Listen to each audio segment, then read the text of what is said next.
Até o século XVIII, a China e a Índia eram nações influentes. Ambas possuíam manufaturas desenvolvidas e seus produtos eram largamente comercializados no continente asiático e na Europa.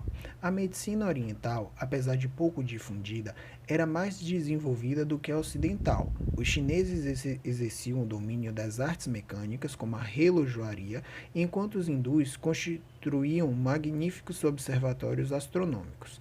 Após a Revolução Industrial, cresceu a intervenção ocidental nas políticas da China e da Índia.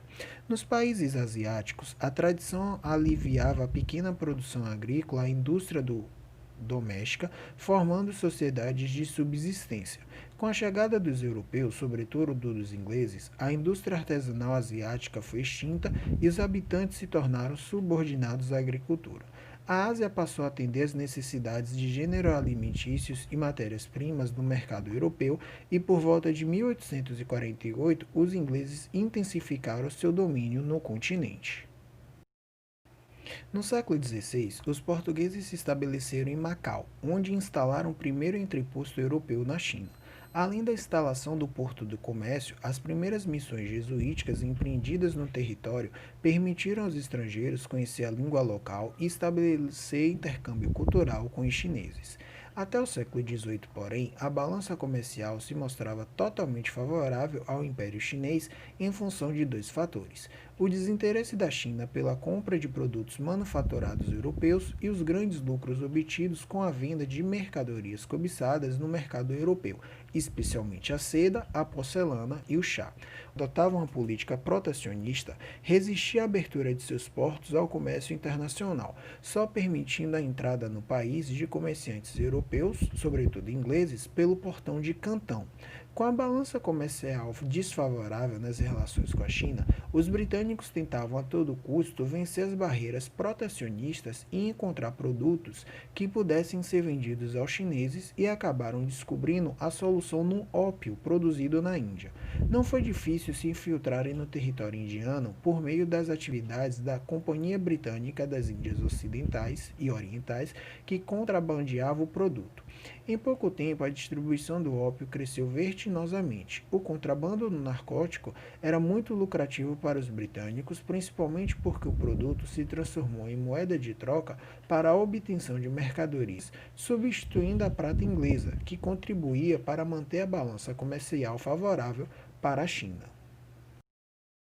Em 1839, após a destruição de carregamentos de ópio pelas autoridades chinesas que desejavam acabar com o contrabando do produto, a guarda costeira aprisionou marinheiros britânicos e americanos. As prisões serviram de pretexto para o governo britânico entrar em confronto com a China e dar início a uma série de conflitos que levou à Primeira Guerra do Ópio. O resultado da guerra foi a imposição do primeiro dos tratados desiguais, ou tratados iníquos, o Tratado de Nanquim, de 1842, que abria 5 portos, incluindo Xangai, ao comércio britânico. Além de acabar com o monopólio comercial do Império Chinês, o tratado previa a cessão da ilha de Hong Kong à Inglaterra por 155 anos e obrigava a China a pagar uma pesada indenização de guerra, entre outras medidas. O Tratado de 1842 abriu precedente para outras nações ocidentais, como a França e os Estados Unidos, tentarem impor acordos vexatórios à China, na década de 1850.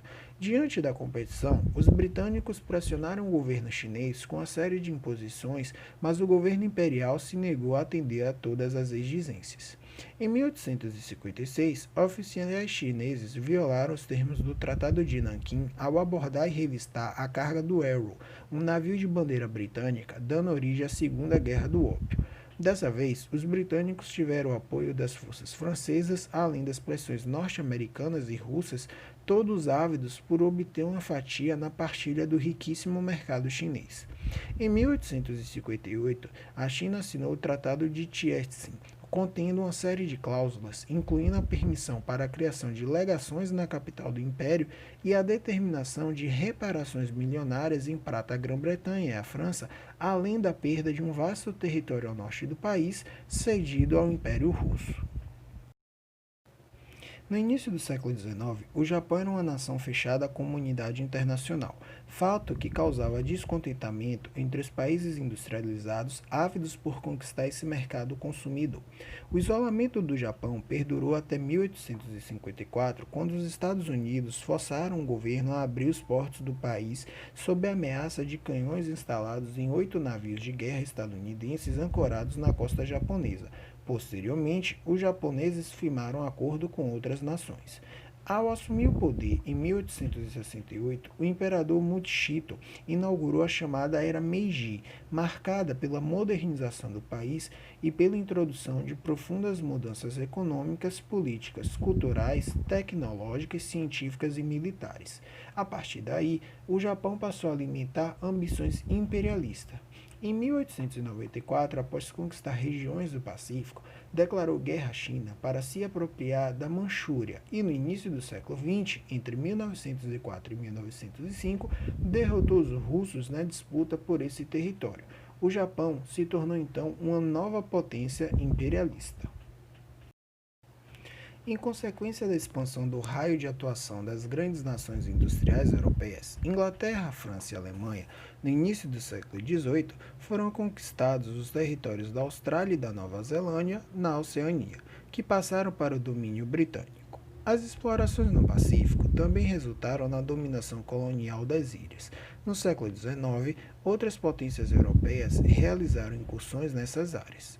Em 1788, quando os ingleses chegaram à Austrália, após perderem suas principais colônias nos atuais Estados Unidos, o território era povoado por mais de 2.000 etnias. Para os ingleses, o novo continente era uma terra de ninguém, pois seus habitantes eram aborígenes, povos em sua maioria caçadores e nômades, considerados primitivos pelos europeus.